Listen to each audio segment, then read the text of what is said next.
दोस्तों, आप अपने बाबू सोना को तो तारों के शहर में ले जाने का खूब वादा करते हो। चलो आज मैं तुम्हें सच में तारों के शहर यानी कि अल्फा सेंटोरी पर लिए चलती हूँ। लेकिन अल्फा सेंटोरी तो 4.367 लाइट ईयर्स यानी कि 40 ट्रिलियन किलोमीटर दूर है, जहाँ जाने में हजारों साल लग जाएंगे। तो फिर आप जीते जी अल्फा सेंटोरी तक कैसे पहुँच पाओगे? Well, I have a plan of hibernation, जिसमें आपको 100 सालों के लिए सुला दिया जाएगा और जब आपकी आंख खुलेगी तब आप खुद को triple star system alpha Centauri पर पाओगे। तो चलो शुरू करते हैं आज की इस वीडियो को और जानते हैं कि कैसे हाइबरनेशन के जरिए आप अल्फा सेंटोरी तक पहुंच जाओगे। हेलो दोस्तों, स्वागत करती हूँ आप सभी का फैक्ट स्पिन की एक और नई वीडियो पर। आगे बढ़ने से पहले वीडियो को करिए लाइक और हाँ, शेयर करना मत भूलेगा और साथ ही हमारे चैनल को सब्सक्राइब कर दीजिएगा। दोस्तों, हम अपना मिशन अल्फा सेंटोरी शुरू करें उससे पहले ये जानना जरूरी है कि हाइबरनेशन आखिर होता क्या है।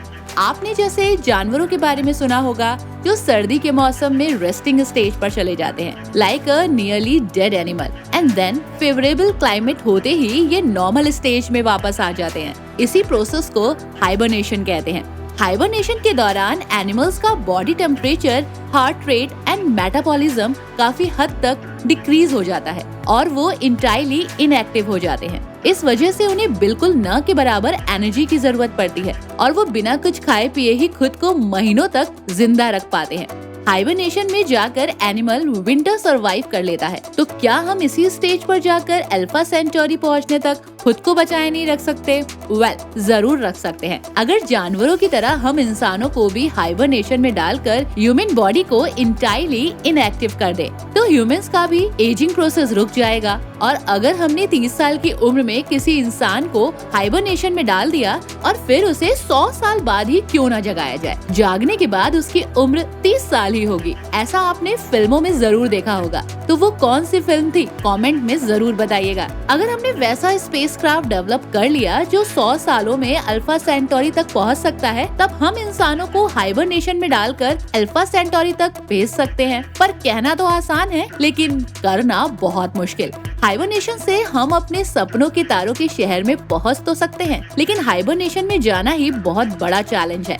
हाइबरनेशन में जाने के लिए बॉडी के एवरेज टेम्परेचर 37 डिग्री सेल्सियस को घटाकर नियरली 0 डिग्री सेल्सियस करना होगा। जो एनिमल हाइबरनेशन में जाते हैं उनके पास नेचुरली ये एबिलिटी होती है, लेकिन इंसानों के मामले में ऐसा नहीं है। दोस्तों, वैसे हॉस्पिटल्स में कुछ सर्जरीज के दौरान डॉक्टर पेशेंट्स का बॉडी टेम्परेचर कम करने के लिए आइस पैक्स, कूलर्स और कूल्ड सलीन सॉल्यूशन का इस्तेमाल करते हैं। बट इस ऑप्शन के साथ प्रॉब्लम ये है कि हम बॉडी को सिर्फ 14 दिन तक ही कूल रख सकते हैं। हमें तो 100 सालों तक बॉडी को कूल रखना है। तो हम इस प्लान को रखते हैं साइड में और चलते हैं दूसरे प्लान की ओर। दोस्तों, क्या आपने क्रायोजेनिक्स का नाम सुना है? वेल, फिल्मों में जरूर सुना होगा। इस प्रोसेस के तहत रेगुलर बॉडी फ्लूइड्स को एंटी फ्रीजिंग एजेंट के साथ रिप्लेस कर देते हैं और इंसान हाइबरनेशन स्टेज में चला जाता है। क्रायोजेनिक्स के द्वारा हमारा अल्फा सेंटोरी जाने का सपना पूरा होता दिख रहा है, लेकिन 100 सालों तक क्रायो में कोई इंसान सरवाइव कर सकता है? हमने आपको पहले भी बताया है कि ड्यूरिंग हाइबरनेशन एनिमल्स की एजिंग प्रोसेस एक्सट्रीमली स्लो हो जाती है।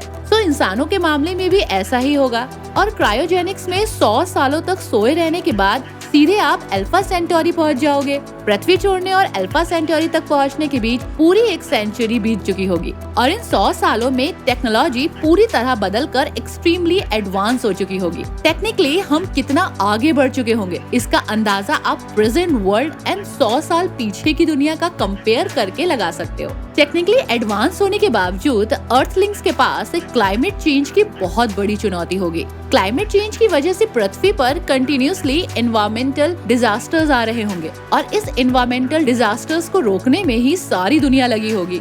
अगर अब क्लाइमेट चेंज को नहीं रोका गया तब पृथ्वी से इंसानों का अस्तित्व ही खत्म होना शुरू हो सकता है। But you don't have to worry, क्योंकि आप तो पृथ्वी पर है ही नहीं।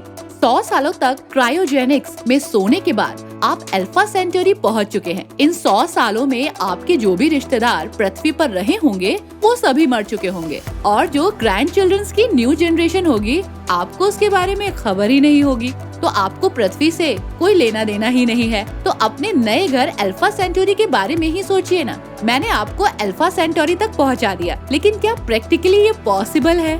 सैड टू से, but it might not be possible. Hibernation में हम जा तो सकते हैं, लेकिन हमारे पास वो फिजियोलॉजिकल एडेप्टेशन नहीं है जो इस स्टेज में बॉडी की साइकोलॉजिकल फंक्शंस को मेंटेन रख सके। इस वजह से हाइबरनेशन इंसानों के लिए डेंजरस और डेडली साबित हो सकता है। इस स्टेज में जाने के 1 या 2 हफ्ते के अंदर ही आप मसल्स मास और स्ट्रेंथ खोना शुरू कर देंगे। Due to lack of energy internal organs काम करना बंद कर देंगे एंड इवेंचुअली कुछ ही हफ्तों बाद आपका दी एंड हो जाएगा। तो अब बताओ, क्या अब भी आप हाइबरनेशन में जाकर अल्फा सेंटोरी जाना चाहोगे?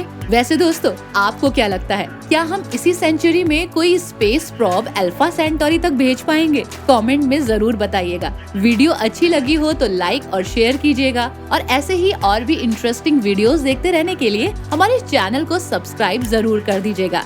Thanks for watching. Goodbye and take care.